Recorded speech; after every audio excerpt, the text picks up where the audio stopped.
Can't log off? Surprisingly, 5 to 10% of internet users are actually unable to control how much time they spend online. Though it's a psychological addiction as opposed to a substance addiction, brain scans of these... The greatest social messages are promoted through movies and drama, high drama, through the fixation of emotive sequences, emotional sequences, not logical, factual sequences, but pushing points across in an emotional way which register and fix in the mind.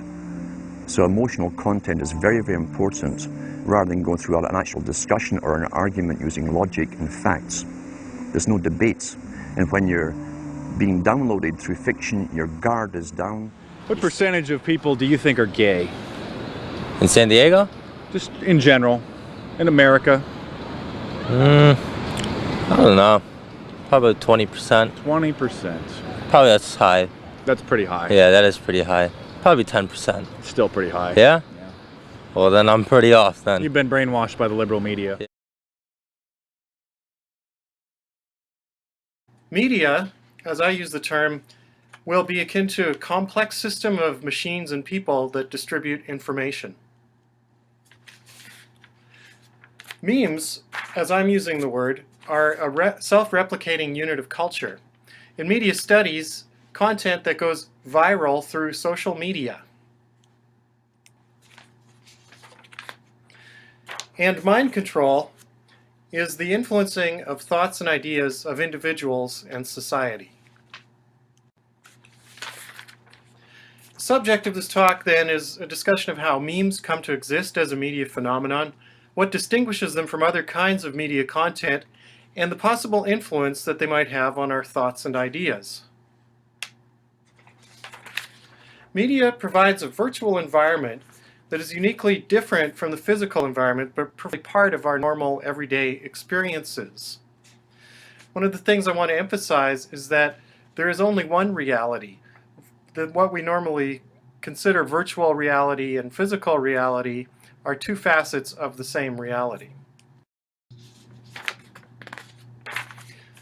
Memes themselves are a type of media content that thrives in virtual environments as a type of simulacrum. They seem to take on a life of their own that often disconnects the signifier from its origin. Wikipedia defines a meme as an idea, behavior, or style that spreads from person to person within culture. The word meme isn't only used to define things from the internet either. In fact, the word originates from a book titled The Selfish Gene, written by Richard Dawkins in 1976. 1976, you guys. That was way before the internet was what it is today. The book talks about memes as ways or things human behavior and culture are not only shared, but evolve from. There are numerous memes we use every day without realizing it. When we meet somebody for the first time and shake their hand, that's a meme that has been shared and passed down within our culture for years. When people sing you happy birthday on your birthday, that can be considered a meme as well. And when that asshole cuts you off on the freeway when you're driving to work and you decide to flip him the middle finger because you know he won't see it because he's too far away, so there won't be any worry about him stopping and getting out of his car to kick your ass, that's a meme too.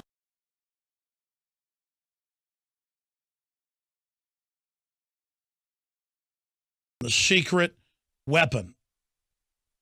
They are using cute Persian cats to sell it. And again, this just shows the absolute boil down of who they're targeting. The most trendy, mindless people. I run into these trendies, and they literally are super ultra soft, super ultra passive. They love being abused. They trust the system implicitly, and they dislike anyone who's manly, anyone who's truly feminine, and they're just absolute fourth, fifth generation jellyfish.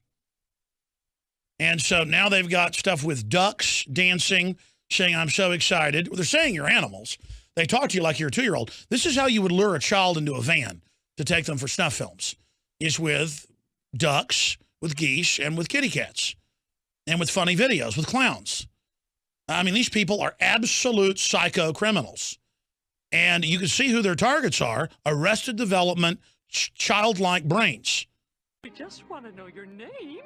Humongous. Is that sexual harassment? How are you just doing when you said that to me?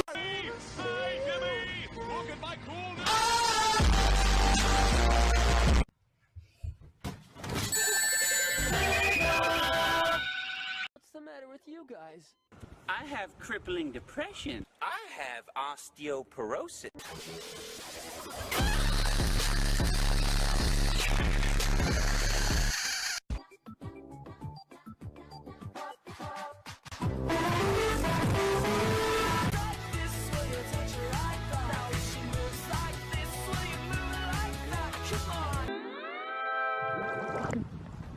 Hey, what's up, guys? Why? Why would you do this? It's just a prank, bro. I walk a lonely road, the only one that I have ever known.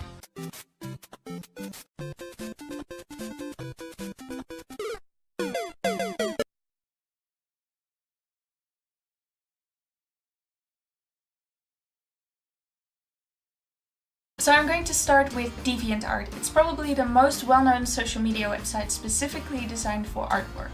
There are a few ones out there, but DeviantArt is definitely the most famous one. There's a few pros to DeviantArt. The first one is that people go to DeviantArt specifically for art. They are looking for commissions or to look at art for inspiration, so you will get noticed very easily.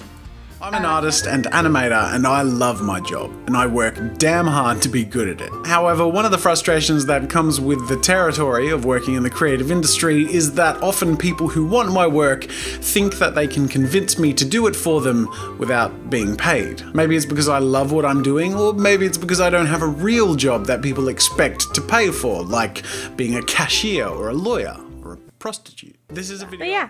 Which headline is going to bring more traffic to your site? Exploring a kind community that shares stories and struggles and offers support and advice to help each other? Or a giant picture of Alfie Days eating candy for a video he made 2 years ago for fun with his friends? You want to add even more negativity into the online pool? Sure, go ahead. But aren't we all a bit tired of that now? Mark my words, the world favours love and kindness. You know, we're not dealing with stupid people.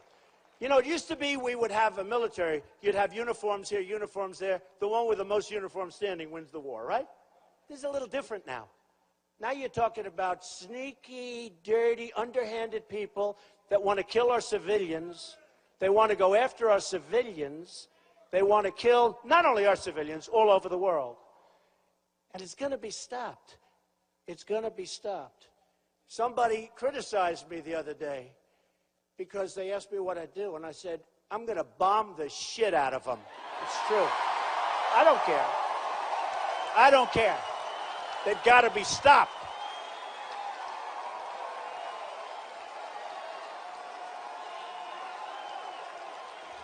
He said today, and I'm quoting him, he said, I'm not going to pay for that, quote, effing wall. So if you don't get an actual check from the Mexican government for $8 or $10 or $12 billion, whatever it will cost, how are you going to make them pay for the wall? I will, and the wall just got 10 feet taller, believe me. Just got 10 feet taller. I saw him make that. I saw him make the statement. I saw him use the word that he used. I can only tell you, if I would have used even half of that word, it would have been national scandal. This guy used a filthy, disgusting word on television, and he should be ashamed of himself, and he should apologize, okay? Number one. Number two, we have a trade deficit with Mexico of $58 billion a year, and that doesn't include all the drugs that are pouring across and destroying our country. We're going to make them pay for that wall. Now, the wall is $10 billion to $12 billion if I do it. If these guys do it, it'll end up costing $200 billion. And